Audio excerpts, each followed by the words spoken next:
Hello and welcome to another modeling video. This is Alan from the M1A2 at YouTube with another model video. Today, building, reviewing and finishing the 1/72nd Galaxy Fujian M1A2 Abrams. Tooled and distributed around the 90s, this Chinese manufacturer was a cheap and simple model at the lower end of the market for kids and beginners. This boxing came from a large lot of incomplete and not quite right models, only containing 3 runners and missing the turret. I purchased the 4D 72nd Abrams to use the turret even if out of scale. Galaxy Fujian has been out of production since the 2000s and is considered collectible and fetches a decent price on collectors markets, where the detail and accuracy is very questionable. Low parts count, some detail sacrificed, the instructions are easy to follow and comprehend. The plastic is fine, but the box quality is very low, decals unknown if included. Molding quality mediocre with quite a bit of flash and inconvenient pin marks.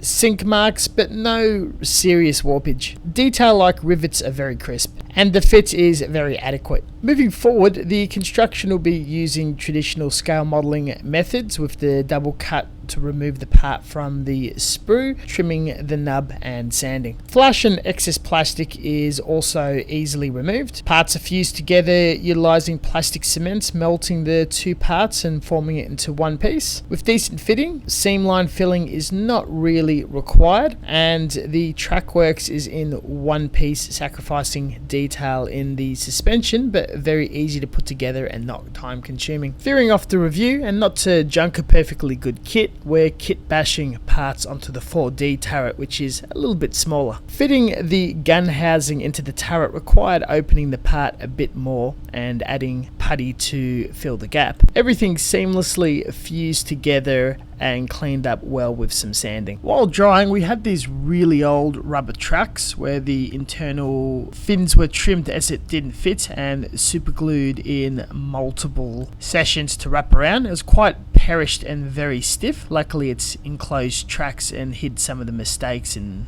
split issues. Best part, the kit was free and only had to spend $2 on the 4D to salvage the turret. Quite glad I saved it from being thrown into the bin. Issues were filled with the 4D turret and all of the hatches, baskets, stowage, machine guns and parts from the Galaxy was applied around it to fluff it up and give it a larger profile on the hull. It is noticeably too small.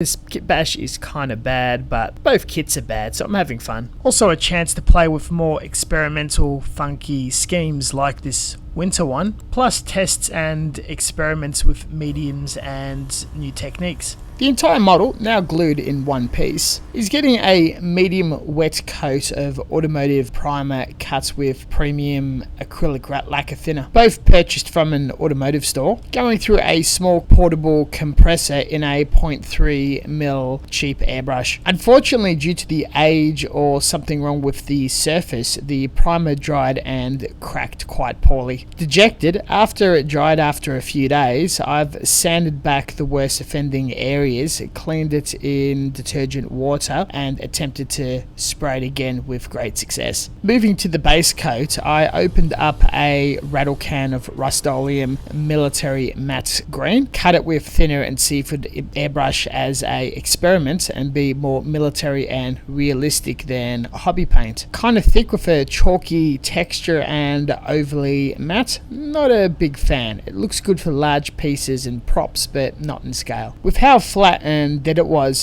definition and detail definitely need to go in, so we did some shading with clear black in picking up under areas, tracks, wheels, anything that could cast a shadow, the stowage area and vents and ducts. Countering this, highlights with a much lighter green was also dusted and strategically sprayed in higher areas or areas where light would cast from above. If shading is blended well enough with a clean spray and no spluttering, you can get away with quite a bit at any skill level. Less is best. After a day of drying, we're attempting the camouflage, first by taping up the majority of the surface with masking tape. This is to prevent the spread of overspray rather than capture an entire component being wet coat painted.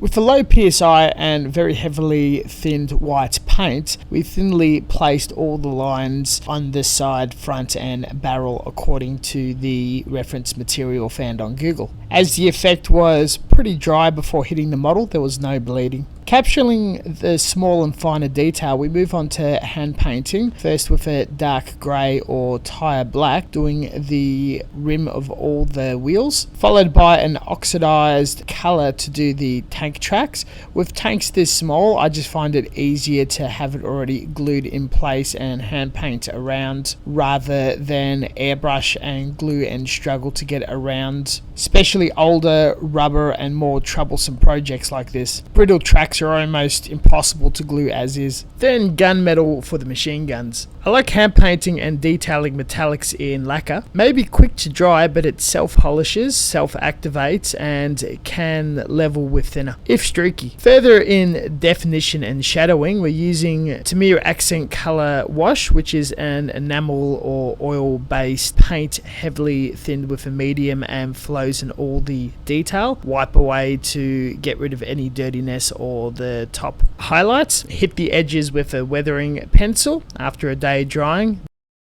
Do a final coat of matte clear to seal everything in. And this is my final effort on this quick mental project. Nothing too fancy or special. A lot wrong with it, especially the choices I've made and what I've done. Also what the two kits I utilized offered. For its time, and especially the price point in its release, the Galaxy Fujian kit is not bad. If still available with the low part count and ease of building and lack of seams, this would have been fantastic for wargamers and an affordable way to build up some kits and a learning stage for beginners and kids alike. The size of the scale was roughly good enough, and it was also a good base for kit bashing or crazy variants of the Abrams. I did heavily consider leaning on a recovery vehicle or a bridge laying variant. The 4D was a Gen 1 tank, the scale and chassis completely wrong, the turret ever so slightly right in shape, far too small and thin. Lucky the baskets and stowage does pad it out. Considering what the baseline to medium price of 72nd armor and its availability today, I could not even throw this together if I 3D printed it for only $2. Had a lot of fun stress-free play and a nice palette cleanser for the next big project. The paint and build situation is a bit mediocre compared to where I'm at this year. This concludes my build. I do have some nicer and more detailed Abram kits I'll get around to in 72nd in future, especially Tiger models. Thank you very much for watching, and as always, until next time, stay tuned for further content. Happy to answer questions in the comments. Lots of reference in the description section and links to my social media where you see early builds and other content. And we'll catch you guys next time. See ya!